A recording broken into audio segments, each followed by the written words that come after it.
In color, this is the CBS Evening News with Walter Cronkite and Eric Severide in Reading, Pennsylvania, Dan Rather in Washington, Nelson Benton in Durham, North Carolina, Hal Walker in Washington, Morton Dean in Allentown, Pennsylvania, and tonight, Part 4 of a special report, Where They Stand, the candidates on the issues of Campaign 68. Good evening. There has been no breakthrough as yet in efforts to end the Vietnam War. The word came from President Johnson today. CBS News White House correspondent Dan Rather reports. The president felt speculation over Vietnam peace was getting out of hand, expectations exceeding possibilities. That's one reason he called the news conference today, not to squelch all hope of, say, a bombing halt soon, but to put such hope in perspective. We want peace very much. We've been doing all we could for several months to try to bring about some kind of an understanding that would result in substantive discussions and ultimate settlement of the Southeast Asia problem. We do not want to make news until there is news. And we realize that many times diplomacy can be more effective in private than to have all your discussions and recommendations, prophecies carried in the press. But I would say, Mr. Cornell, that the statement Mr. Christian made on October the 16th, that there has been no basic change, no breakthrough, that our position remains as set forth by the President and the Secretary of State, and that when there's anything to report, you'll be informed, is a correct one today. The president was asked how he interprets this week's lower American casualties in Vietnam. We wished it had not been necessary to lose any. I am hesitant to, from this distant point, to use this much overworked word lull. When 1,500 people give their lives in 1 week, some places there's not a lull. And the last thing I would want to do is to lull anyone into a false sense of security. This was all said at a time when President Johnson is planning expanded activity on behalf of Hubert Humphrey, radio and television speeches and out-of-town appearances. And it is widely believed that one of the reasons the president sought today to slow what he considers runaway speculation over Vietnam is to minimize the potential damage to Hubert Humphrey's campaign if present peace explorations fall completely flat. Dan Rather, CBS News, the White House. That casualty figure of 1,500 referred to by Mr. Johnson included 100 American dead, the lowest weekly toll in 14 months. South Vietnam reported 132 of its men killed, and officials estimated communist dead at 1,243. The latest field reports again reported only scattered ground action, but the U.S. command disclosed that 7 U.S. aircraft have been shot down over South Vietnam in the past 2 days. 5 of the crewmen were killed. Failure to achieve a breakthrough in the peace talks brought a sharp drop in prices today on the New York Stock Exchange. On a volume of 18,300,000 shares, the exchange index lost 32 cents.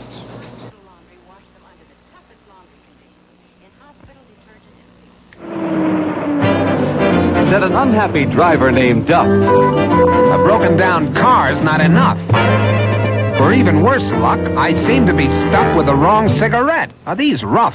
Oh, try a Newport. You like Newport. Smoother, more refreshing to your taste. Your cigarette's not up to par. That's easy to fix. Here you are. These Newports are great. Have one while you wait. I'll go see what's wrong with your car. Oh, rich tobacco, menthol freshness brightens up your taste with every puff. You, sir, are a genius, no doubt. Newport's worth shouting about. Smoother tasting by far. What was wrong with the car? Your gas gauge was stuck. You ran out. Oh, change to Newport. You like Newport. Smoother, more refreshing to your taste. King size or 100s, Newport smooths and refreshes your taste. Senator Edward Kennedy today made one of the strongest attacks of Campaign 68 on George Wallace. The senator's luncheon address in New Bedford, Massachusetts, amounted to a direct appeal to Kennedy supporters, such as some labor groups, not to vote for Wallace's third-party movement. Here is an excerpt followed by Wallace's reaction. A significant vote this year would turn this movement into a permanent party of division and hate, seeking to elect mayors and congressmen as well as presidents. It would lift the haters and the wreckers to positions of formidable influence in our country. The force of suspicion and repression, encouraged by this mandate, could attack our institutions and restrict our liberties. President Kennedy defended America against the extremists. George Wallace is in league with them. President Kennedy fought for legislation that would ensure every citizen the right to vote. George Wallace would repeal it. Robert Kennedy stood for reconciliation between the races. George Wallace stands for division and suppression. He was elected and he runs today on the slogan of segregation forever. My brothers believed in the dignity of man. How can those who stood with them support a man whose agents used cattle prods and dogs against human beings in Alabama? When anybody talks about we're going to reconcile, folks, I've never seen such breakdown of law and order that existed in the country in the last 8 years, so they haven't done such a good job at it themselves. Governor, you have said many times that you respect the Kennedys, although you differ politically with them. Does this chagrin you? I'm not bothered. If I was bothered by all the statements that the news media and politicians have made about me, I would probably, I wouldn't even be here today. But I pay no attention to what politicians say about me. I've been talked about by all of them. I mean no personal reflection on Senator Kennedy, but he's just wrong. Some 5,000 persons gathered in New York this afternoon to protest Wallace's rally tonight in Madison Square Garden. Wallace aides say the Garden's 20,000 seats were sold out several days ago. Democratic Senate candidate Paul O'Dwyer, who organized the demonstration, called Wallace a hate monger who has no place in this city or this state. President Kennedy fought for legislation that would ensure every citizen. Uh-oh. Dandruff got you itching again? You need something to help solve your dandruff problem before things really become embarrassing. Get Head & Shoulders. Use it every time you shampoo. Great lather. Gives your hair body. Bounce, too. So if you need something to help solve your dandruff problem, get Head & Shoulders, the most effective dandruff shampoo you can buy. Red, I've lost my head about red. The bold, bright, red you get when you use bold. Bold brightens reds with a colorful shower of blue, white, and green, brightening power. Red. I mean exactly what I said. Red, if you like red, you'll love bright red bold. I mean it's bold and so red. Richard Nixon charged tonight that 8 years of Democratic administration have created a gravely serious security gap. And unless policies are changed, it soon will become a survival gap the nation cannot overcome.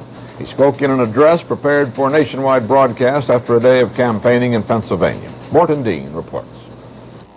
The candidate, who has visited 31 states during this campaign, will not expand that number, but during these final days of the campaign will concentrate on return engagements to 7 states, those with large blocks of electoral votes. This is his 5th visit to populous Pennsylvania, and while much of what he said today has been heard before in the campaign, Nixon has become more aggressive in dealing with his Democratic opponent, perhaps because of Hubert Humphrey's recent improvement in the polls. He alleges Humphrey is avoiding some of the issues. Oh, talk about the record of the last 4 years, and I want to tell you why. Because he would have had to tell the American people that over the last 4 years we've had the worst crime wave in the history of America. Over the last 4 years we haven't had one moment of peace abroad. Over the last 4 years, we've had the worst inflation that we've ever had in this country in the last 25 years. In other words, he would have to talk about 4 years of failure. And my friends, I say to you that the American people can't afford 4 more years of what we've had for the last 4 years. This is Eric Severide in Pennsylvania. Richard Nixon has spent the day motorcading, grinning, and waving at the crowds through the industrial towns of Pennsylvania, a state that every winning presidential candidate has carried. He has begun to smite Hubert Humphrey hip, thigh, and thorax. He says Mr. Humphrey talks too much on the delicate subject of Vietnam. Mr. Humphrey has been making attacks on Mr. Nixon's personal character for some time. But for Nixon, this is a new tactic, at least as far as this campaign is concerned, but familiar to those who remember the younger Nixon. His crowds are sizable, with knots here and there of real enthusiasm. But at the core of it all, it's organized spontaneity. The fingerprints of Madison Avenue are all over this operation. Usually at the typical rally, right in front of the speaker's stand, you see a rather large group of high school kids with their banners and their balloons. That tends to keep the hecklers at some distance from the speaker. And the kids cheer every punchline, and some drums in the distance generally roll in unison with it. Hundreds of signs appear, of course, at these rallies, most of them designed to appear handmade, though they are mass-produced. Unless, of course, every pro-Nixon family in this part of Pennsylvania found only red and blue paint and white placards in their basement workshops. With almost any candidate, the oversimplifications become even more simple as Election Day nears and the level of anxiety rises. So today, Mr. Nixon promised 15 million more jobs in the next 4 years, peace at home, peace abroad, steady prices, high wages, easier taxes, but higher Social Security payments if prices go up. Nixon is hitting harder. He is stirring up the faithful just as much as he possibly can. He has to counteract the possible stay-at-home effects of the widespread impression that he already has it made. He must not only convince, but he must get the convinced out to the polling places. This is Eric Severide in Reading, Pennsylvania. West Germany announced today that it is going to bolster its Air Force with 88 American-made Phantom jets. The cost, an estimated $575 million, makes this West Germany's biggest military transaction of the decade. The Phantoms will take over the reconnaissance role of West Germany's American-designed starfighters, 90 of which have crashed since 1962. The State Department announced that the vanguard of hundreds of Czechoslovak refugees coming to the United States would arrive in New York tomorrow. They will be flown in from Vienna. So far, more than 1,300 Czechoslovaks who fled their country following the Soviet bloc invasion have applied for admission to the United States. Remember last winter? This year, get going with Firestone Town & Country 4-ply winter tires. Now on sale at lowest prices ever. Buy one new Firestone Town & Country tire at the everyday low price and get the second new tire for half price, plus tax. Firestone Town & Country tires. Guaranteed to go through ice, mud, and snow because they're built with deep, self-cleaning traction bars that dig in, take hold, keep you going when others get stuck. Ice grip safety studs available at low cost, white walls or black walls. Don't miss out. Buy one new Firestone Town & Country winter tire at regular price. Get the second new tire for half price. No money down, months to pay.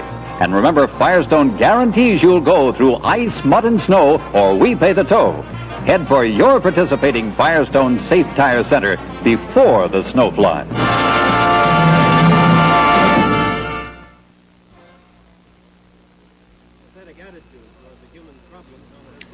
Tonight, in our series of reports on the candidates and where they stand, we take up two topics involving national security, the draft and the treaty to stop the spread of nuclear weapons. For these reports, we ask questions which Hubert Humphrey and George Wallace separately answered in front of cameras. Richard Nixon declined but made available videotape recordings of his campaign statements. We asked the candidates, what changes, if any, would you make in the draft? Well, of course, there's no satisfactory selective service system as far as everyone is concerned. It's hard to work out an equitable draft law, and we must keep the draft law as long as it is necessary to keep our defense commitments and our armed services to the strength that the services should be. But I do feel that everyone should have to serve his time in the defense and service of his country, and that we ought to amend it to the extent that a professional student cannot get out of serving in the armed services, and I think that has happened all along the line, and I'm against that. I would not take any step until after the war in Vietnam was over. Once it was over, I would move toward the volunteer army. I would get enough people in that army by, of course, raising the pay for those in the volunteer army to competitive rates with what they might get in industry. It would cost money. I agree. It would cost between $3 to $5 billion. That's why it can't come until after Vietnam is over. This would be part of the peace dividend. But first, I think we would get a better army, better fitted for today's needs, highly trained professional, ready to move in on the military side. At the same time, on the civilian side, I would have a civilian group, again on a volunteer basis, that could move in for nation building, where it was not a warlike situation, or a war situation. And I believe that this kind of a solution would provide a better defense than the United States presently has. Well, first of all, the present selective service system is filled with inequities and with all sorts of special requirements and all sorts of exemptions, which I think has resulted in a great deal of confusion.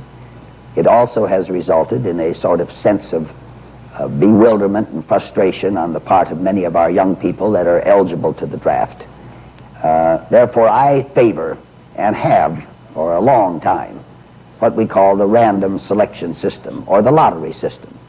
When a young man becomes age 19, he is eligible for the draft. And at that time, the choice is made. That if his number is called, he goes, or he may opt to have a couple of years in college before he goes, but he has to go. He cannot continue on looking for deferments, and that he would be eligible for that draft up until age 26. I want to also add that I think the selective service boards need a better and more equitable representation of the economic and ethnic groups within the social and economic structure. Do you favor ratification of the Nuclear Non-Proliferation Treaty, now stalled in the Senate? I would like to see the day come when there would really be no nuclear weapons any place in the world. So the treaty, in my judgment, is a dialogue and a beginning and some talking about the matter, which is good. But the treaty, in my judgment, would not be worth the paper it's written on if Russia did not want to live up to it. And so I think that the only good thing about it at the present time is that it is a beginning of the talk about something that I hope genuinely comes about. That is, we have genuine disarmament. We don't have any proliferation of nuclear weapons. But I don't know whether we ought to sign the treaty at the moment or not to show our indignation at the Soviet Union invading, again, Czechoslovakia. But I again say that regardless of what those say about the treaty, that if we get this treaty signed, that will stop the proliferation of nuclear energy and nuclear bombs. In my judgment, it will not stop the proliferation of nuclear weapons if Russia wants to proliferate. It should be ratified now. It is in our national interest. It in no way affects our national security except to enhance it, to improve it. That treaty, in its simple language, is a treaty designed to stop the spread of nuclear weapons and nuclear weapons technology. I'm against the proliferation of nuclear weapons. I favor the adoption of that treaty. As President, I expect to implement it after it is approved by the Senate. But I do not believe that the Senate of the United States at this time, while Soviet troops are in Czechoslovakia, should approve that treaty and in effect say that the United States doesn't care what the Soviet Union did to Czechoslovakia. I believe that this is the most singularly important act for world peace since World War II. And for my opponent, Mr. Nixon, to say on the one hand he's for the treaty, but to say that we ought to wait, that we ought not to ratify it now, is to me indefensible. unconscionable. I cannot condone it for a single minute. That's one way that we can use our moral influence with the Soviet to indicate to them that while we do want to have negotiations with them, while we do want to have friendly relations, we must make it very clear that we also have a concern for the 150 million people that live in those Eastern European countries. To try to attach this opposition to the treaty to the situation in Czechoslovakia is a non sequitur. It is totally irrelevant. For Mr. Nixon, who is now the leader of his party, to play Cold War politics, to play upon the fears of the American people about communism and communist aggression, and to try to relate that to this issue is unpardonable. As a matter of fact, the communist aggression in Czechoslovakia, Soviet aggression in Czechoslovakia is just another reason that we need this treaty. Imagine what would happen if the nations of Eastern Europe had nuclear weapons today. Our final report in this series on the candidates and where they stand will deal with the national economy. Nixon's camp today rejected another challenge for a broadcast debate. George Wallace proposed last night that Nixon debate Humphrey for an hour, providing that Wallace later get a half hour to reply. CBS President Frank Stanton then offered an hour for a joint radio and television discussion by Humphrey and Nixon this coming Sunday evening, and a half hour to Wallace a week from Sunday. Humphrey accepted, but a Nixon spokesman rejected the offer, saying Nixon would do nothing that would give Wallace free airtime. However, Wallace now says he will give up his right to free time if Nixon will appear with Humphrey, and he'll buy a later half hour for himself. Nixon did accept today a long-standing invitation from CBS News to appear on Face the Nation. His appearance this Sunday at 6:30 p.m. Eastern Time will be Nixon's first on such a network program in 2 years. More than 500 police today pushed past a flaming barricade to arrest 76 students who had taken over a building on the campus of the University of California in Berkeley. It was the third day of demonstrations by the student militants. They're trying to force the university to give academic credit for a course featuring lectures by Black Panther Party leader Eldridge Cleaver. Last week, American Negro athletes Tommy Smith and John Carlos won medals in the 200-meter dash at the Olympic Games in Mexico City. As they stood on the victory podium during the playing of the Star-Spangled Banner, they raised their arms in a symbolic Black Power salute. Today, Carlos held a news conference in Washington. CBS newsman Hal Walker reports. With Black Power spokesman H. Rap Brown and Stokely Carmichael, John Carlos received a hero's welcome as he began a national speaking tour. Tommy Smith, the gold medal winner, stopped to visit his mother, who is ill in California, but is expected to join Carlos later. Today, Carlos spoke for both of them. So many white people telling me that I was a fool, and I was standing up on that platform alone. Tommy Smith and I were alone. And I was very honored and pleased to come home to the black community and find that everyone was there with us. Thank you. And for Brown and Carmichael, the black community had two new folk heroes in their two athletes. The only thing I want to say to the black athletes who participated in those games illegally is that I wish you 14 years of leg trouble.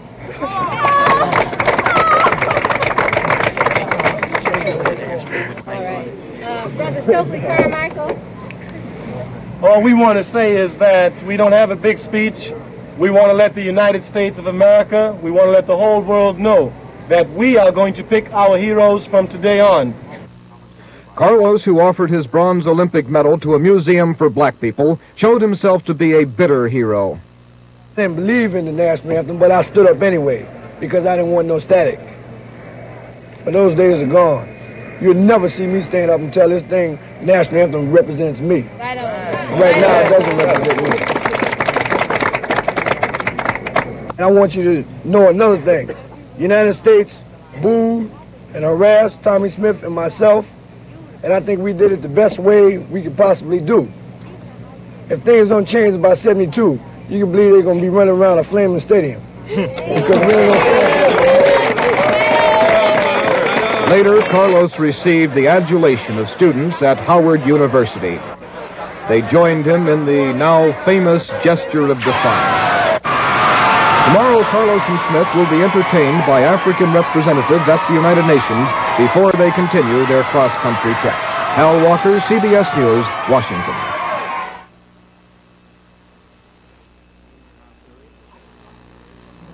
I've been driving since 6 this morning. Sorry I offend you. Oh, honey, I'm your wife. Well, who will tell you if I don't? You have perspiration odor. Yeah, well, I use a deodorant. Well, you need more. You need Palmolive Gold. Palmolive Gold has more hexachlorophene to stop odor than any other leading deodorant soap. Are we friends? Lovers. Palmolive Gold, deodorant soap. Baggies, schmaggies, they're no better than my sandwich bag. Oh, no. Run some water. I'll prove baggies feel tighter with Twister Seal. But, Helen, here's my sandwich in baggies and yours in the other kind. Oh, don't them both. Watch. Baggies feel tight, but your bag leaks. My sandwich is still fresh. Now what do you say? Okay, you prove baggies with Twister Seals are better. But did you have to ruin my sandwich? The space agency has released some spectacular film taken by the Apollo 7 astronauts as they circled the Earth. This was the view from inside the Apollo 7 spaceship as it rendezvoused in orbit with the second stage of the launch rocket, with its 4 huge panels, which on future flights will contain the lunar landing vehicle in which the astronauts will descend to the surface of the moon. As you can see, one of the 4 arm-like panels, the one on the right there, has failed to open fully. The white circle is the rendezvous target. In these scenes, the Earth is at the top of the picture as the astronauts travel head down. Of course, when you're weightless, that doesn't really matter. You'll see the Earth appear in that picture in a moment. At one point, the astronauts apparently set their cameras for the wrong speed. We're seeing things much faster than they actually occurred. In this sequence, you can clearly see the land masses passing below the spaceship there.